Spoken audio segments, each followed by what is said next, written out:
What is going on, guys? It is Chris here, and I'm with Dan. Hello. And today, Dan, we have some exciting news, don't we, about Craglorn, the new adventure zone that they've released, Yeah, revealed today, like 10 seconds ago when making this video. yeah. Paul Sage just put up a video with some interesting video footage, and he kind of just talked about exactly the same as we did before about Craglorn, but there's just a little bit more, and it's coming directly from him. Yeah. So it's always better to quote someone than to read from an article. Yeah, so do you want to explain the major things in Craglorn and what Craglorn is, the sort of main kind of thing behind it, the Okay, story? so Craglorn is an adventure zone, the first adventure zone they've been speaking about, and they said that it starts at level 10 veteran rank. Yeah. So this means it's end game content.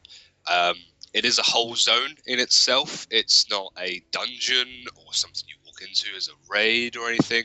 It's a whole zone. So this means it has its individual quests. It has a main city, which is called Belcart. They recommend that you don't really go outside the main city unless you're in a group of four. And the main Why is story, that, Dan? Why shouldn't you go out if you're in a group of four? because it's required to kill a mob, you need four. So, to walk around, you're not safe on your own. No matter if you're one of the best players in the world, you're recommended to be in a group of four to survive. Okay, cool. The quests are made for groups of four. All of these things, they might have quests that literally you might need four people, one's down on each stone just to get past it or something like that. It's made for four. So that's how it works. And the main story, so to speak, in the zone is about celestials. These are the constellations in the sky in Tamriel, and they've gone missing, and particularly the warrior, mage, serpent, and thief, and that's what you're going to be delving into in this. And speaking of delves are sort of a instanced area. Yeah, it's like if you were like to do the dungeons. open world dungeons in other zones, but in this case they're going to be instance. So where you would have the sort of torch, not the ones for the undaunted, but the open world ones that there could be 20 people in.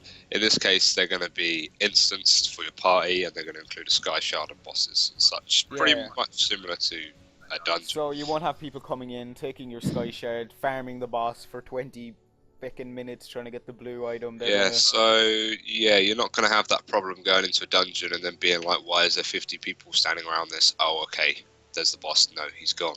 Yeah. That sort of situation. So trials are another thing. Now, we did talk about trials before, but Paul Sage went into more detail, and he said some of the things you're going to have to tackle in there will be environmental hazards, lots of monsters, some new bosses with new tactics. As you could see, there was a warrior sort of boss and sort of kind of like a Japanese looking doll thing. They each had tactics that no one ever actually saw. Now, Dan, what's the thing with the time limit and res limit? That was a new thing that they kind of touched on in this video. Yeah, so they briefly said that they existed beforehand, but Paul Sage said that while doing the trial, you're going to be tracked for your time.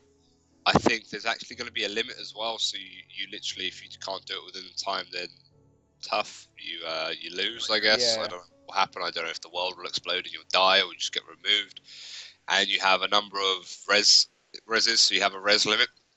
And these will balance together, so you have your time and also the amount of deaths. So obviously some people might want to go slow and steady, try not to die at all.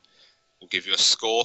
If you did it in the same time but died a load of times, then that's going to be a negative effect on your score. Yeah. And then your score will be put up to the leaderboards. If you get a good enough score, you'll be rewarded. So this sounds quite interesting. You're going to have a lot of competition going in there. And trials will only feature in adventure zones. So you're going to have to be able to get there through the adventure zones. Yeah, and a new thing we actually saw was the veteran rank actually did go past rank 12, or rank 10. It went to rank 12, didn't it? It actually gave us a new little insight that veteran ranks have escalated past rank 10 now. Oh, I didn't see that, but that's interesting to know. So maybe it isn't really endgame content then. Yeah, because they did just say that it day. extends past veteran rank 10, so that is a new thing that you guys actually have to watch out for, that once you hit level 10, for those of you that think the game's over now that you hit level 10, all you QQers on Reddit, this is for you. These guys are making you happy, they're listening to you, they're watching your comments. So, that's basically the info, right? Yeah, I take back what I said earlier. Is end game content? I guess it isn't. I guess it's just really, really late game content.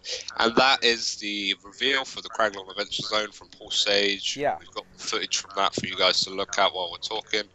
So I So hope if, you enjoy. yeah, guys, I hope you did enjoy. And if you want to get Elder Scrolls Online, make sure to check the link below to gameholes.com. You can get 60-day membership or the full game itself. And it supports the channel as well. So guys, thank you very much for watching. We'll see you on twitch.tv/Spartanjesters or in the next video. Peace! See. We both should have done see ya.